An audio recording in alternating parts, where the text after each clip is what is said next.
This episode of Housing for Good is brought to you by listeners and supporters just like you. If you believe in creating safe, stable, and affordable housing for everyone, consider supporting the McPherson Housing Coalition. Your donation helps us provide housing solutions, support services, and hope to those who need it the most. To donate, visit our website, McPhersonHousingCoalition.org. All donations are tax deductible. Thank you.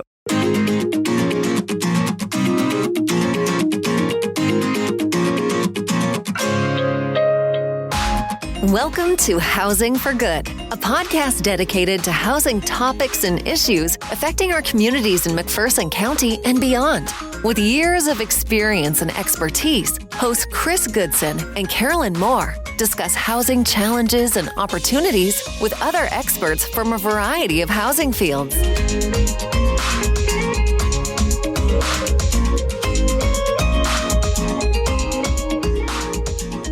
Welcome to this week's episode of Housing for Good. I'm Chris, and unfortunately, Carolyn is out today, but we do miss her, but we will hear from her next week. So I think we'll just jump right into our podcast today. We're talking to Lara Vanderhoof, Dr. Lara Vanderhoof, to be precise.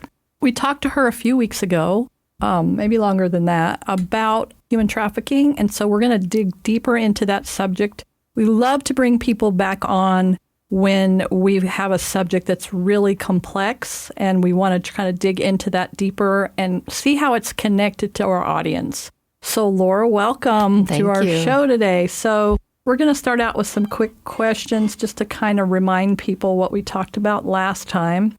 We spoke last time of the issues that contribute to someone being trafficked. I can't even say the word.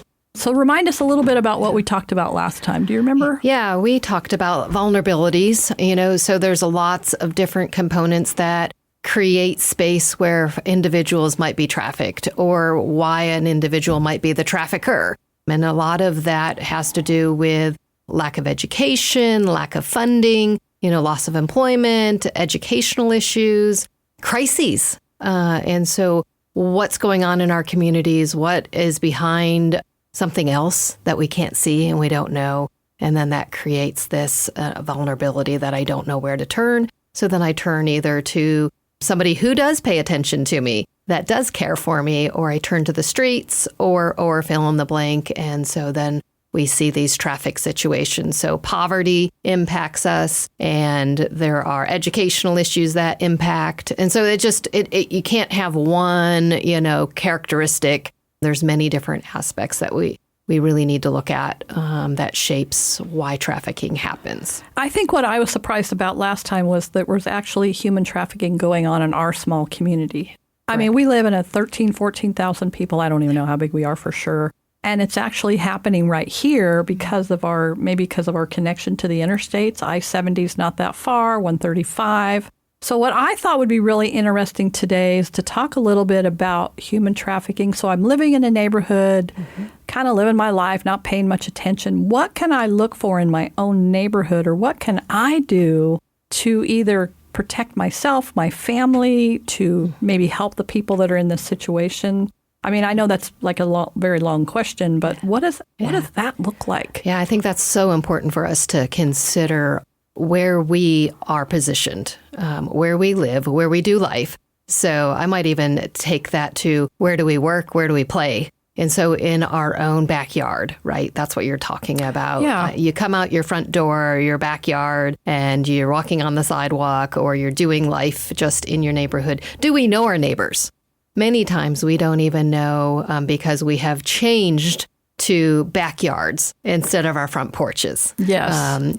Now we kind of are insulated from those connections and conversations. So that would be one first step. How do we even do that? Here in McPherson, we have Fidelity Days going on, right? Mm-hmm. And that's an interesting way to, connect with each other. So taking time, so that is real important. Take time. Getting to know your neighbors is really, really... I was telling a story earlier about how somebody was in our neighborhood that we knew didn't belong there.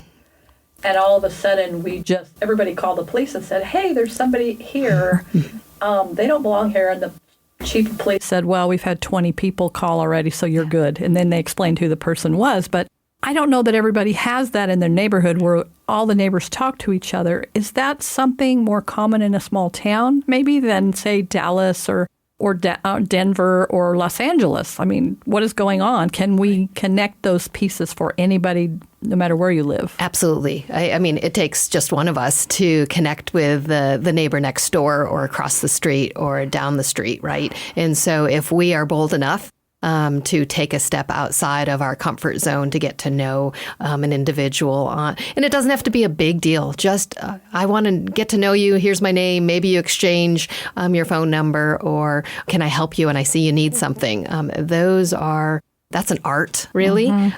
It takes time to invest in one another. And I think it strengthens our communities, our neighborhoods, our sub-communities. Where we will see. So if you made that call and you were 20th call in your neighborhood making that call, there was enough of concern. And then that's what our first responders are for, to check and help and provide that safety response. And then reassure you. You got reassured. Great, good. I'm glad everything's okay. It's been checked out. But that doesn't necessarily get communicated back to individuals in our neighborhoods. And so then you can pass the word, yep, I've called that in.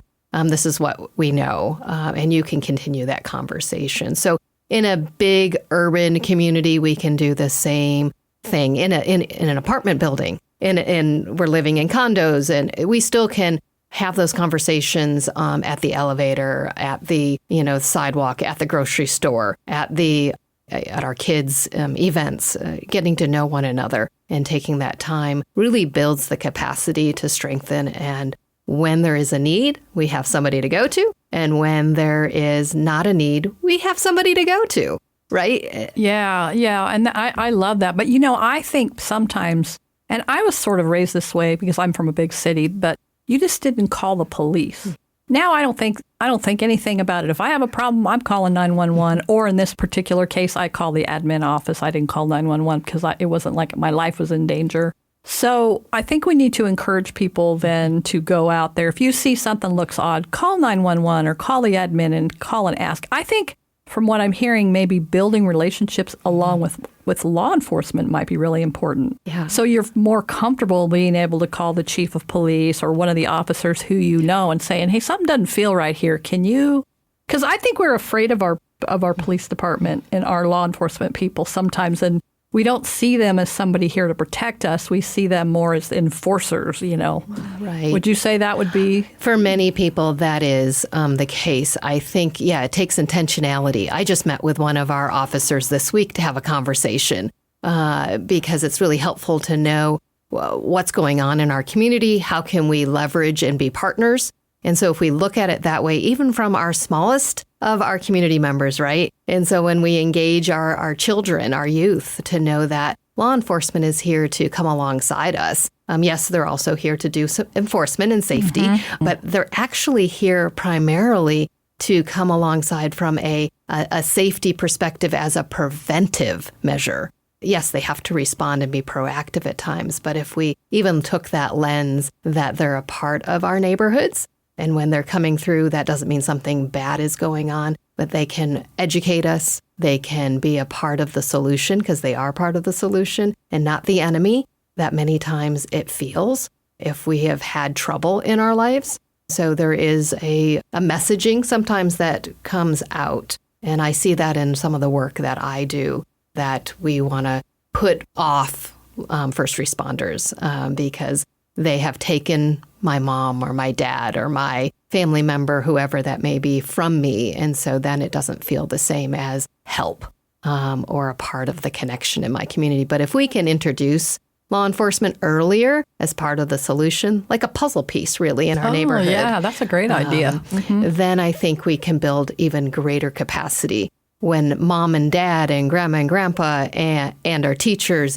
and our coaches and just keep adding all of those protective factors, those build resiliency within our neighborhoods. And we're not so fearful. I love that. I mean, what a great plan. Have you introduced this into the school system? Because I love that idea. Yes. Yeah, we have some levels of that even in our school district here with resource officers and parents being a part of inside the buildings and volunteering so they know what's happening. And so when we find other mentors to come alongside that, we just continue to build that capacity and we strengthen who we are and what we want to be as a neighborhood, as a community, as a place where people want to stay, as a place that when something seems off, as you started this conversation, that we're okay, that we're not creating a problem, we're bringing solution forward. Okay, so we kind of talked about building community, which I absolutely love it, and I do think that's the answer. But let's say maybe I haven't done that yet, and I see something that's off. Are there signs that I might be able to recognize something that looks off, or a person that's not supposed to be there, or maybe a lot of people in and out of a property? I mean, I'm just thinking of the things I know about from watching my TV, not from personal experience. What can I do? I mean, how do I know if what I'm seeing is something that's actually happening, or does it matter whether it's something? Should I just call and check it out? I mean, how do you do that? Right. Our TV shows, be it Law and Order or CSI. My favorites. Right. They give us a glimpse into some of what it really looks like. And so when we think, and everyone's watching these, or your favorite movie, that's a cop show where there's something that's gone down, right? There's some elements, if you look at like the CSI show, that they're looking for. So if we actually take a step and look back at how much traffic is coming through my street, the house next door, across the street, is it being cared for? And lots of rotation of people at different hours of the day could mean that there's something going on that doesn't seem normal all of a sudden. So is that drug activity? Is that there's a lot of family in town briefly? Right. And so that goes back to, do I know my neighbor? I've seen that in some communities where I've done work where somebody new moved in. Well, no one took the time yet to find out. And they were simply moving in. Right.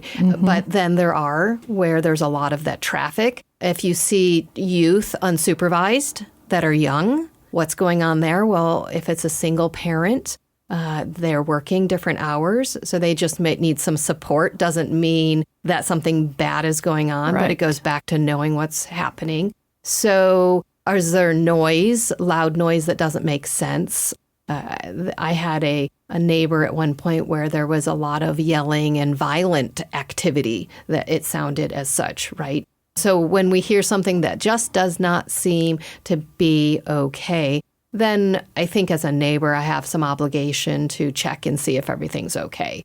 And not putting ourselves at risk. Well, yeah, that's what I was wondering. How safe is it to really go and check it out yourself? Because I know let's not do that. I wouldn't feel comfortable knocking on the door and saying, everybody okay in here? Right. Law enforcement will come and do welfare checks. And that doesn't put you at risk. As the neighbor, someone called in, we heard this, they see that. That's their responsibility. And it puts you at peace of mind in your neighborhood with your children or anybody in your family in your neighborhood there. Other signs that you might want to consider is, what's the upkeep? What's the upkeep of the property? So if people are not keeping that up, what does that mean? Are they living there any longer? So if it becomes abandoned, then we have more activity that maybe is what I would call underground activity that we don't want in our neighborhood. So are there homeless individuals that are coming in? Is there drug activity or even some other criminal activity going on? Usually in your community and in our community, we have individuals who monitor and will check on, property where the grass gets too high. We'll check on that. Yes. And code enforcement. Right. When code enforcement comes out, that can be a place where they can check. Something's going on. Is something going on? It's another way to do that where if we're not comfortable with law enforcement. But law enforcement is here to come alongside us. So I'm thinking in my brain here that we are really the first defense in a way, because there's no way the police can be everywhere. They cannot possibly be in every neighborhood at all times. But if we as neighbors, we as people who live in the community are really paying attention to what is going on next door, down the block, and the activity seems off, it is our obligation to then call and say, hello, I live in this neighborhood, and there's all kinds of people coming in and out of this house, and I don't understand what's going on. Can you please check this out or something? I don't know what you say exactly, but I feel like that's really important for people. And it doesn't matter, again, it doesn't matter where you live, whether you're in a big metropolitan area or a little town like where we live, or even in the smallest communities, I feel like this activity could easily happen. If somebody moves into somebody like Wyndham, they have like 200 people that live there. Of course, everybody's going to notice because the town's going to talk, but it wouldn't be that difficult for them to come in and do some things. Right. Yeah. So the opportunity we all have is to be a part of the solution here in your neighborhood, in our communities. So yeah, giving that call just to have them check it out. It might be nothing, but that doesn't mean it shouldn't be checked and ruled out for our welfare of our whole community. So taking that time, it's okay to get involved. Our culture tells us it's not our business. So changing our mindset to we can be a part of it, really intervening where there needs some help and nobody's taken the time yet to do that. You actually could be the individual who's the mechanism to help change happen for an individual or a family. That's incredible. So moving away from your home, if you're traveling or if you're at a truck stop, I'm thinking about all the different places you could be. How do you know what to do or where to look or what if something's happening? I think a truck stop, it would be pretty easy to pull people in and out without little people noticing because it's constant traffic and it's different people all the time. It's not the same person. Well, it could be, I suppose, but it's different people. What do you do if I'm on vacation? I'm just hanging out, wanting to have a good time with my family. And I notice things. I'm going to be one of those people that notices things, but I don't always know what to do. If I'm in a strange city or at a truck stop in Iowa or somewhere, I don't know what to do. How do I get involved? Do I call 911? Do I try to find the admin number and say, hey, I'm at this truck stop and there's something odd going on? I mean, how do you handle that? Yeah. Truck stops, rest areas, kind of the same notion we should take. If it does not seem okay to you, your gut's telling you something doesn't seem right, I'd do the 911 right then. And don't allow yourself to be left vulnerable to that situation. Either get back in your vehicle or go inside if there's a building where there's people. Our rest stops and the truck stops that are all across our global network actually are high-risk areas for trafficked people. And you won't necessarily know it's happening until you're right there, right? And then they move on. So if you see something, stop, make that phone call. Get the license plate if you can. Great thing to do. We all have cell phones, it seems, today.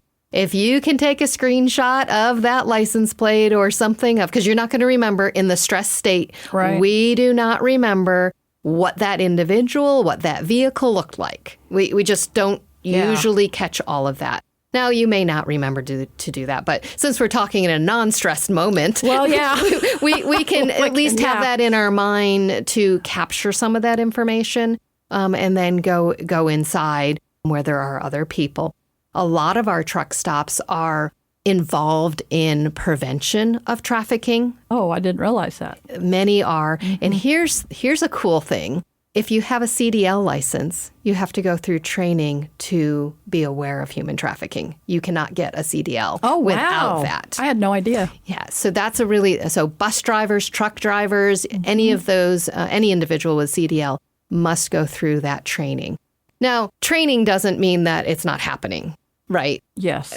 So I don't want anyone to take that just because I said one's trained, that they're not involved.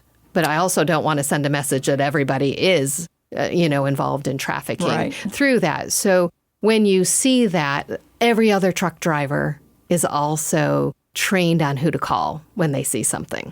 Okay, I've called 911. I see some guy pulling some girl around or something. I'm just making up a story here. Do I stay there and wait for the police or do I just go on? How do I handle that? Sure. I would go inside if you're at that spot or back into your vehicle. I would not leave. I wouldn't stand out there necessarily because you're not trained and equipped for that. We don't want anyone to be harmed in this situation. We're not superheroes. We can't. We can't do these things. But sometimes I literally do not know what the proper thing is to do. And I think I'm not alone in that. I think a lot of people don't know. What do I do? Do I call 911? Do I wait? Do I go in? What do I do? How do I keep myself safe but at the same time help this person that's being trafficked, or maybe it's just nothing. And if it's nothing, then you did nothing to harm it either. You at least had it checked out. And law enforcement is going to say, thank you for letting us know everything checked out. Right?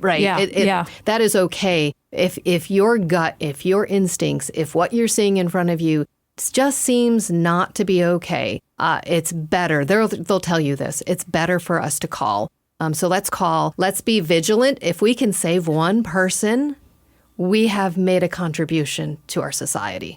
Yeah, that's amazing. I just love this. I mean, it's so informative and it's really helpful and it's practical ideas that we can do. I know when I'm in my house to call 911, I can wait for the police. I'm not afraid, or they'll tell me on the phone. That's really okay. That's simple. But in a situation where I'm not in a comfortable place, it's like, what do I do? How do I handle this? When do I help? When do I stay out of it? When do you start telling and teaching your child, your youth, your grandchild, what to say and what to do in these situations? Yes. So that is an important part of the what do we do when we see something, and educating our youth. Also, they're part of our communities and many times are overlooked as part of the solutions. And they're easily accessed by traffickers. And so we need to help them know what to do in those situations also. Because you can be at a truck stop, you let your child go into a restroom and somebody approaches them. And so what are we teaching and providing and practicing, not to scare our children, right, but to empower them that it's not okay for someone to approach them. Yeah, we were always really careful with our kids. We never let them go anywhere when they were by themselves. Even as teenagers, we would go into the bathroom. The dad would take the boys and I would take girls or whatever. Even as teenagers, we never felt comfortable letting our kids go in by themselves. And that's a great family policy to have. I would add to start having those conversations at the level that the child can understand and what they need to know. There's adult information that is really adult in content, and so we have to make that conversation where it's developmentally accessible for that child. But also at the same time, youth are picked up at malls and parents drop kids off. So how do we be vigilant even in those circumstances, or our youth that are in foster care and are not knowing who to trust? So there's a lot of components of how do we build our communities so that they are as strong as possible. So what are we missing? We're talking about being in your home and traveling. What other areas do we need to really look at? How do we handle the situation? What does that look like? I mean, what else is there? Where we play, where we work? How about where we work? Does that ever play a piece into this, where you're working? Depending on where you work or where you're a customer at a workplace. Oh. So there's both sides of that coin, okay. I think. So you may find that a certain workplace, an individual doesn't feel like they are communicating to you effectively and are guarded. That might be an indicator. Okay. So the clerk at the front desk, or and I don't want to name any particular, I don't have a particular organization I'm thinking of. There are ones I know, but I'm not going to really name those. I'll name characteristics that we want to look out for.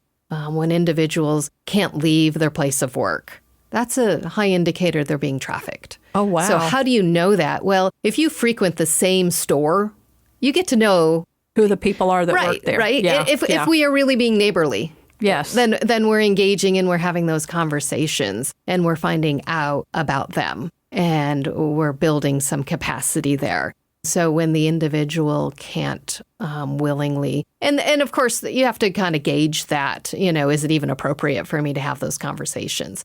But if there seems to be very guarded, pressured conversation, that would be something I wonder what's going on there. So workplaces, if we're not paying a fair living wage, that's something for us to advocate for in our workplaces. And what I mean by that, if we're not paying a living wage, now that everyone can get in this is a whole nother probably talk down the road, right? A whole nother conversation about how living wage affects housing. We could have a whole thing on that. Right. Because it's true. Because it's so true. Yeah. But with trafficking, if I'm not making a livable wage, I can't take care of myself. And in the hotel, hospitality, agricultural work in particular, massage, all of those, many of them are not paying the living wage and many times have brought in individuals where Now they've trapped them because they have their license, their paperwork. Ugh. They live in those locations, so they're not free to come and go. So those are places either businesses are knowingly doing this, and then myself as a consumer of that service, I may not know that, but I am contributing to the chain of trafficking, right? Because it's not just the sex trafficking we're talking about. There's this other component of the work labor industry that's trafficking. That is happening in our neighborhoods. The small business and the large business, it doesn't discriminate. It's work practice policies. And so how do we, if we see something, what do we do about that? Yeah, what do we do about that? Call it in. Yeah. Who do you call in that particular situation? I call situation? 911 on that situation, and depending on what it is, Homeland Security might have to be involved. Oh, wow. Okay. And it can be it will be. They will take that on and do their investigation. So local law enforcement, and then if they need to get Homeland Security involved, they will do that. So maybe law enforcement would maybe be your first call. Of course. And then let them figure out who the next big FBI or CIA or Homeland or whoever would be the next step. Absolutely. To call on that particular. And this is so interesting. It just blows my mind. I think we just need to learn to be educated, to pay attention to what's going on around us, because I think we're all so busy. I mean, I catch myself doing this all the time. I run into the store and then I run out and I run home. I don't even know how I got home. It's just so mechanical. We don't pay any attention, and we really need to be paying attention to what's going on around us. Because we could save a life. We can save a life, and human trafficking is really hidden in plain sight. Mm-hmm. Do you think, I'm curious about this, do certain types of people notice this more than others? Do you find that maybe younger people or older people or maybe certain classes don't notice it as much because we've been kind of programmed to just mind our business and do what we are supposed to do? Or here's the other one. People always say to me when I talk to them about homelessness, I didn't even know that existed. And so when you don't know something is existing, how in the world are you going to address it? I think there's many different schools of thought to that. There's those that say, I didn't know about it, like you were mentioning, those that don't want to know about it, and then those that become educated and want to then do something. Mm-hmm. And so that on that continuum, we all do and have our own needs. So how do we want to engage or not engage with whatever's going on? Because sometimes this is hard work. To think about being really vigilant in my community to prevent corruption and situations that are harmful, that does take energy. And then if you don't know about it, then you don't feel responsible to do anything about it. Absolutely. But for me, once I know about something, I can't ignore it anymore. It's just against my whole being that I pretend like this isn't happening and I'm not going to engage. Of course I am. So the things I don't know about sometimes are better for me because then I feel responsible. Right. So now that you are educated, you take this to the next person. Yes. Because that's now your responsibility. Right. And that's where your responsibility really is, each of ours. We tell the next person, oh, you know what? I just learned this. Did you know if we actually get to know our neighbors and our foot traffic of our what's going on and how to communicate with one another of our needs, that helps strengthen our community? And ask them, could you tell the next person you have a conversation with? Yeah. And that's how we're going to build and strengthen our neighborhoods. And I love the idea about putting this in the school system. So if you're out there somewhere, think about putting this into your school system for the protection of our kids so that we can help people that are trapped in this, so that we all are part of the solution and not part of the problem. So, Laura, this was awesome. This was really awesome. Thank you for agreeing to come back. We may have to bring you back again, depending on what other ideas we think about. I love it so much. But if you would be interested or know someone who would be interested in being on Housing for Good, drop us a line. Please leave a review. We haven't had very many reviews. We're begging you to leave a review because, like today, Laura's segment was incredible. You can go to housingforgood at mcphersonhc.org. Thank you for listening to Housing for Good and have a great day.